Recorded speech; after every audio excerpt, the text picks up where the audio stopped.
సహోదరులారా, మరి యొక్క వచనం ధ్యానించుకుందాం. నీవు హితబోధకు అనుకూలమైన సంగతులను బోధించుము. తీతుకు 2:1.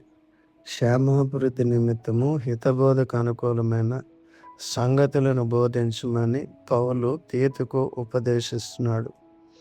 ఆ విషయాలు ఏమిటి? అవి ఈ విధంగా ఉన్నాయి. ఎలాగనగా వృద్ధులు, మితానుభవం గలవారును, మాన్యులను, స్వస్థబుద్ధి గలవారును, విశ్వాస, ప్రేమ, సహనములు యందు లోపము లేని వారినై ఉండవలననియు, అలాగనే వృద్ధ స్త్రీలు కొండె కత్తులను, మిగిలి మద్యపానాసక్తులనై ఉండక ప్రవర్తన యందు భక్తి గలవారై ఉండవలననియు.